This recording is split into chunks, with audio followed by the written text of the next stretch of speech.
See some guys here with some orange hats and wool sweaters and mittens and a lot of smoke. Beep! The couple from the future had found the laptop and were looking at the demise of Western civilization. Beep. A long time ago, there was a cat named Gil, and Gil, she was just bad. She was a bad dude, and she got turned away from her home. She got kicked out. She was asked to leave, and this is where she ended up, in this tree. And she turned into an owl, and she lived happily ever after, except she's totally frozen in this tree. Beep. This is a lovely walkway with a big rock in the front yard. That reminds me of a big rock that was in my grandma's yard as a child. I used to play on it. And this looks like an old picture, like it's maybe from the 70s. And it looks like it's in New Hampshire, which is a very good thing. And it looks like a happy home. Beep. And then I woke up. Beep. One of the wise elders of the region ponders the nature of the forest understory as the shade-tolerant evergreens rise up in the wake of their forefathers. Beep. This is a boy deer, and his name is Glenn. And he lives in the forest in Nelson, behind our house. And he is looking for something to eat. In the snow. This is winter. And Some bugs. maybe It's almost spring. it's almost spring, and he's looking for yummy things to eat. So he can bring him back to his family. Want to say beep? Beep. This is a building and there's an elevator going up because there's a huge party at the top. Someone is trying to go up, but the elevator got stuck in the middle of the big building. They don't know what they're going to do, so they were calling for help, and they sent this picture. That is how we have found this picture today. Beep. It was just your regular summer Boy Scouts outing until everything went wrong. Beep.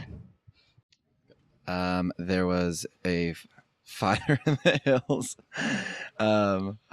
led by a cigarette butt. I mean, what do you want from me, buddy? Beep. When little Earl decided that his life was in shambles, he saw only one way out. And he went through the garage and he collected all the turpentine and all the gasoline. He said goodbye to Sheila, his one and only love, at the gas station. And he went back to the shack for the last time. Well, it was a desperate time for little Earl. And as he took out all his cards of identification and the cash that was in his savings and trust account, he lit his final match and walked away as the shed exploded behind him. Beep! You say what you see. What is that? What's that? What is that? What does it look like to you? What does that look like? Is it the ocean? Yeah. Yeah. Is it a waterfall? Yeah. Yeah. What are these things? Rock. Rocks. That's right. Don't turn it off. Can you say beep? Beep. This is an old map of the Midwest when the Great Lakes were much smaller than what they are today. Beep. All right. This looks like a beautiful day in Kansas. People are admiring the beautiful caveman structure that was built in the early 1600s. What a fine sight. And there you see JFK on the left and Marlon Brando on the right, and they look like they're having a great time. All right, beep. Back in Vermont, in the fields, a dog sits, tired, after just tilling at least 2 hectares of corn for this year's crop. However, proud and out of focus, he looks satisfied, happy, thirsty, and tired. Beep. Awkward moment. Beep. Well, here we are in the woods of Peterborough, and it's a little known fact that the ladybugs love to come to the woods in Peterborough to have a picnic. Beep. Well, these 2 boys are clearly running away. They packed their sandwiches, they packed their thermos full of, I'm guessing, lemonade, got their banana seat bikes, and the truth is they're only going to make it about 1.5 miles outside of in the woods behind their house, and then they're going to realize that they want to go back home, and it's getting cold out, it's getting dark, and they turn around and go back home. So in total, they've run away for about, I don't know, 44, 45 minutes, something in that range. Beep. Hello. So this is actually a typical day at the U.S. Fish and Wildlife Service in Hadley, Mass. They're reading their fan mail. You know, they receive those usually on Earth Day every year, which happens to be my birthday. So really, I think they could share those letters with me, because whatever fan mail they get, it should probably be my fan mail. But, you know, here they go about reading their fan mail and then getting ready for the day. They're probably going to go out and about surveying wildlife and trees, making sure the lakes are completely defrosted. And the fan mail just reminds them why they're doing it. Exactly. Doing it for the love. For the love. Love of from the kids. Doing it for the kids, for sure. For sure. Yeah. Beep. So it looks like a stay-at-home mom from a nuclear family who's taken some time off from raising her children to pursue her closet hobby, perhaps sketching in the woods, it seems. In the lake of the leaf, I was 12 spots to the left side, and I broke cellular through the moon to a bobcat.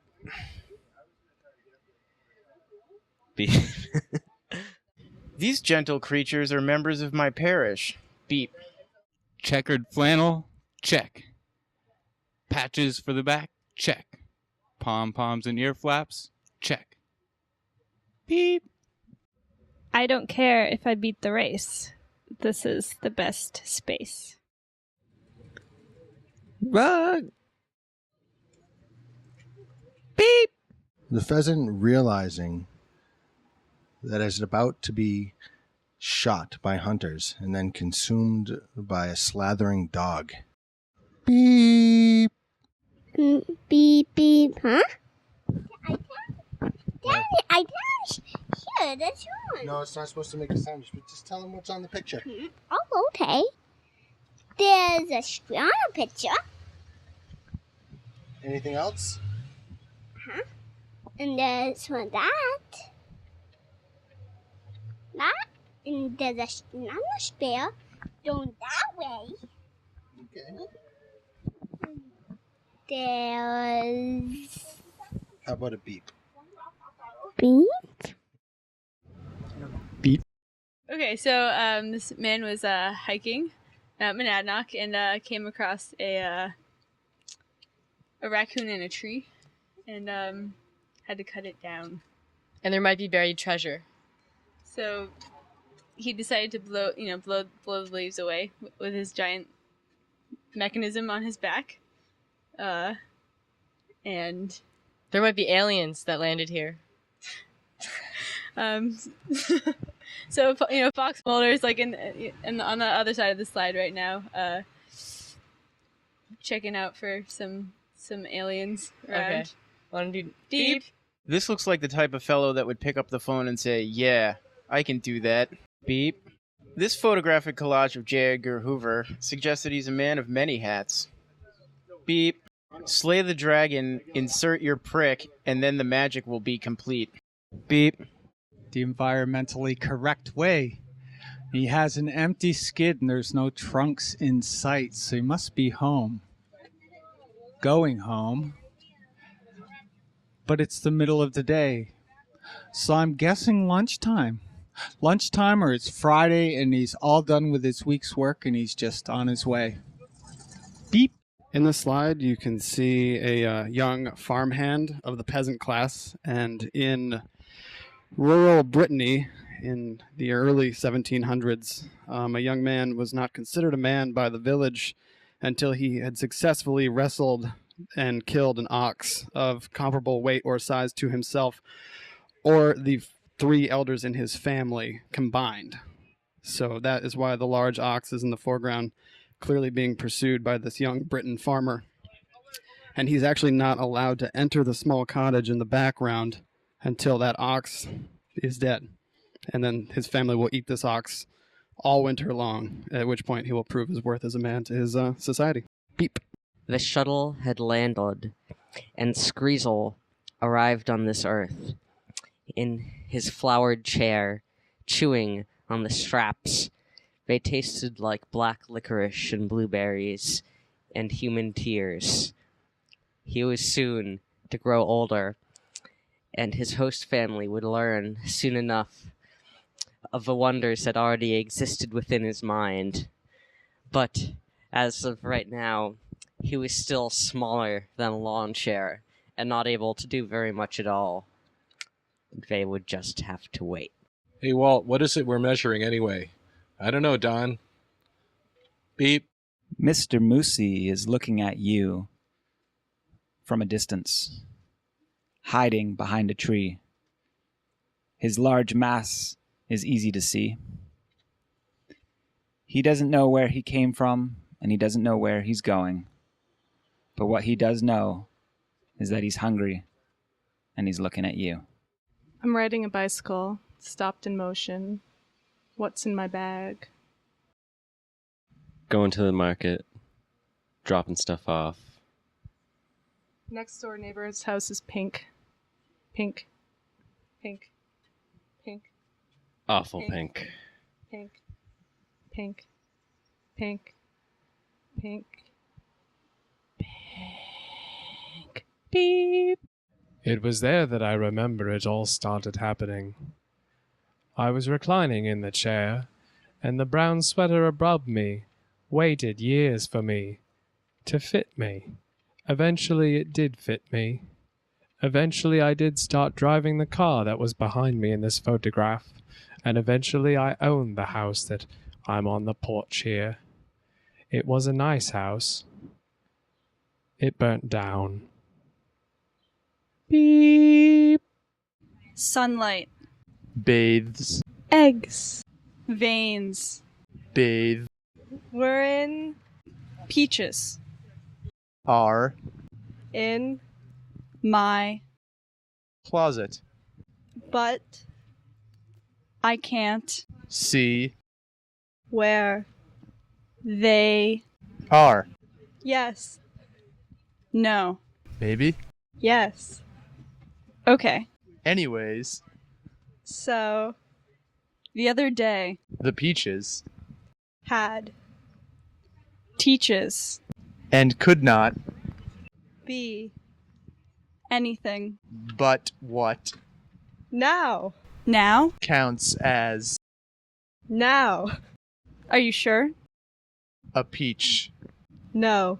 Peaches. Something. Is inside. My face. Made of. Cheese. Green cheese. And peaches. Yum. Beep. People think that angels are up in the sky, but they're really right here. Sometimes you have to step out of line. You can fall down in the snow and wave your arms and legs, and suddenly an angel is speaking from the snow up to the sky, while people go by all around. If only they'd look. This is a weather vane. You can't really quite get it onto a roof. But if you could, it would tell you exactly what each day would be like. And the fire extinguisher next to it could take care of any possible problem that you may have. So, I mean, really, between these two things, you're all set. And the thing behind it is a cherry picker. You just scrape it through the bushes and you come out with a wooden trough, pail type thing full of cherries. Beep. Standing on a stump on the side of a beautiful mountain scene where some of the trees are still there and there's a lot of clear space. It makes me think of New Hampshire, being a boy grown up in the flatlands of the Midwest and suddenly coming out here to see these beautiful areas that we get to see all the time. But without the trees is something we don't see much here. I'm thinking old farmland, sort of the way New Hampshire used to be 100 years ago, with so many clear areas. Standing up on the tree stump, an old guy, maybe that's me someday looking at the New Hampshire landscape. I hope it's not the case. I hope we keep the trees. But maybe some poison ivy out there. You got to stand up on top of the stump so you don't get itchy. But it's kind of a fun spot here. Beep. Okay, so this slide is of Main Street, Cedarhurst, Long Island, New York, and it's the springtime, and these are two people that were my neighbors. That's Maury Levine and Edith Cohn, and they just happened to be having an argument a little bit because Maury's poodle peed on Eva's lawn. And that's it. So Long Island, 1964. Beep. So she moved to Southern California from the Monadnock region of New Hampshire and really, really missed the snow. But it was too expensive to come back home very often. So one day, when it was very sunny out, she decided to go down into the basement, and she closed the door, and she closed her eyes, and she started remembering and imagining. And at first, all she could see were Southern California scenes of sun and lots of cars. But bit by bit, images of forests and branches and trees came to mind. And she was very quiet. And she continued to imagine, and she saw two figures walking near some stone walls. And she started imagining the feeling of snowflakes on her face. And she sat there for a while, noticing the trees and the sky. It was kind of suffused with a golden light, but there was still a very wintry, late afternoon feeling. And she found that she was filled with a sense of peace and comfort. And then, when she was ready, she came upstairs. And there was something different in her apartment. It felt very hushed and still. The traffic sounds had disappeared. And there was an interesting glow coming from the windows. and she raised the blind in her room and noticed thick, gentle snowflakes falling, the first snow in Southern California for the last 15 years. The end. This is a little story about Billy, who was a good old American man, and he had one friend in this whole world, and that was his horse. And his horse, Betsy, was very dear to him. He had lost all of his family and all of his friends when he came back from the war, so he was in search of something. And the only place that he could think of was the woods. He didn't know what he was looking for when he went out into the woods, but he set off with the shoes on his feet and the pants that he wore as soon as he got home. It was the only pair of jeans that he had, and one flannel shirt. And he set out not knowing what was out there, but he was going to go with Betsy and find it. So they traveled for a long time together, and through snow and ice and sleet and hail and sunny days and springtime and summertime when there is plenty. And he was happy. And I guess that's the whole story, is that this man searched and he was happy because he had himself and he had the rest of the world and he had the woods, and he realized that he had everything right there contained in one little snapshot, in one little picture. It's 6 o'clock in the evening. It's dark already, which I feel a little bit unhappy about. But I myself have a steak wrapped in foil, whereas my friend has a lentil loaf, which he's been ridiculed about. But at the same time, I imagine that I could be ridiculed about eating a steak. Beep. This man is extremely aggravated and desperate. Beep.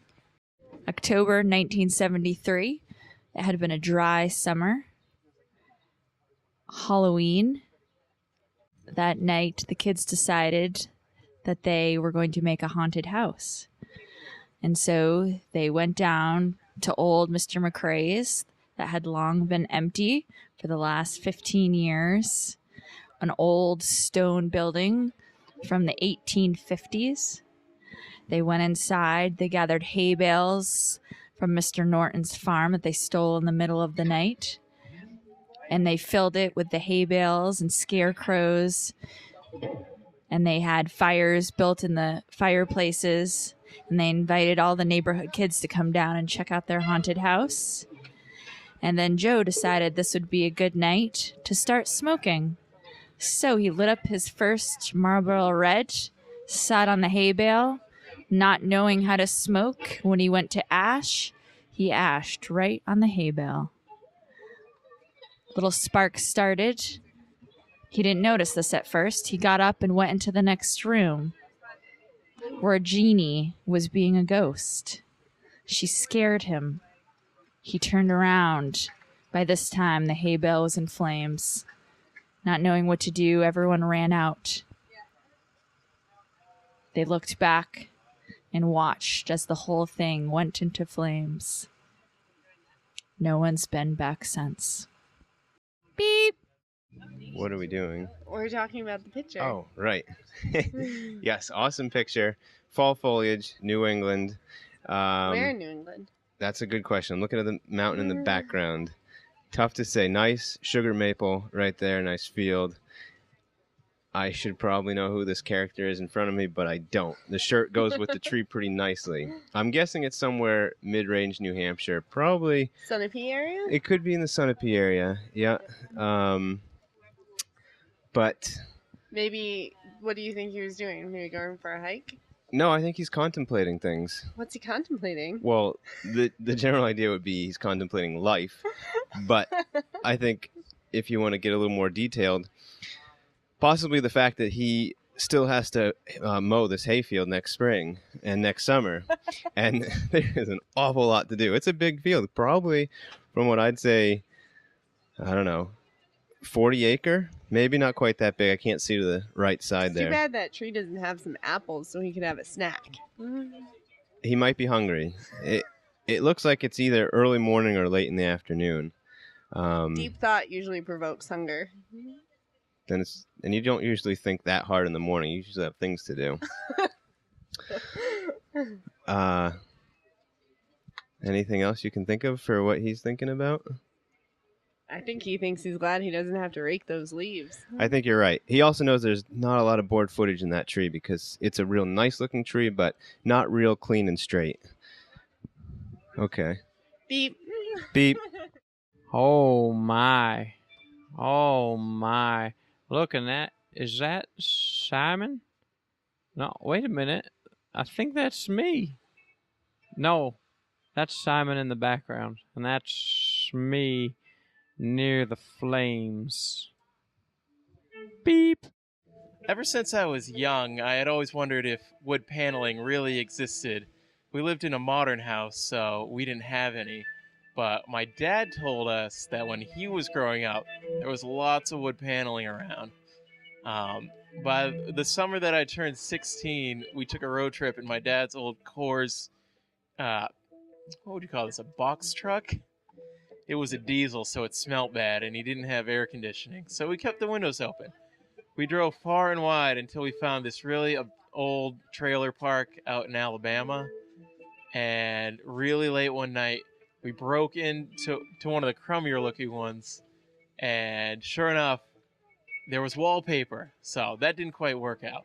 A few months later, we had finally managed to get the old Coors box truck into Washington State. We were visiting one of my dad's great aunts, and we got good levels. and we went into her house, and she didn't have any wood paneling either. And I was getting pretty bored, so they said I could play ping pong with myself in the basement.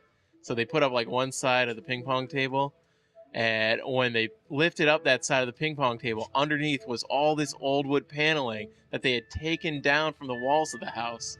And so even though I didn't get to see it in its actual native environment, I was finally convinced that wood paneling existed.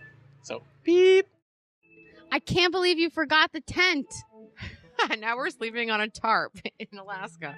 In Alaska? Oh my God, I thought this was New Hampshire. I'm so confused. How did we get here? Who are those people in our tarp? Wait. Why don't I have my boots on? Beep. Deep down, she wished she had Minute Maid. Or at least grape soda. Beep.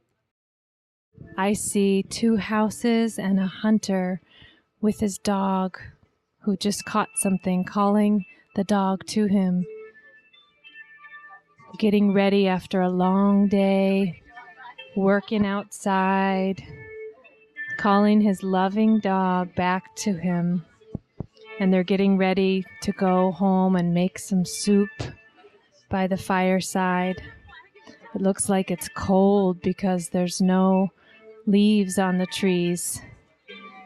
He and this dog are good old friends, and they've been journeying through the woods for many, many hours hiking, and he's happy that his dog caught a little bird that they're going to go home and cook up and eat for supper.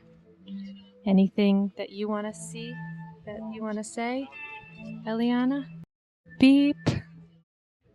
Zoo, zoo, zoo, sunshine, sunshine, sunshine, sunshine, sunshine, temperature.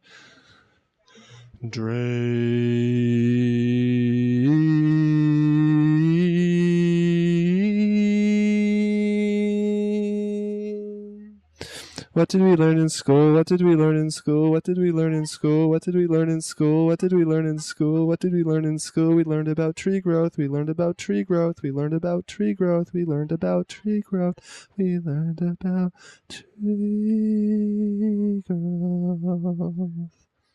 Beep. It was always a relief to know we could keep the summer alive all through the winter, storing it in pots. Beep. Each day, the family took a stroll further and further into the woods. Little did they know that the trail behind them was being engulfed in flames. They split up, deciding it would be best if the women went east and the man with the long-haired dwarf went to the right. And they walked and walked and walked until they went around the world to meet up again. But they were not schooled in the art of ocean, and they all drowned. Beep. Was he just there? Who? Bigfoot. Can you still see him in the picture? No. No. No. Anything else going on? Beep.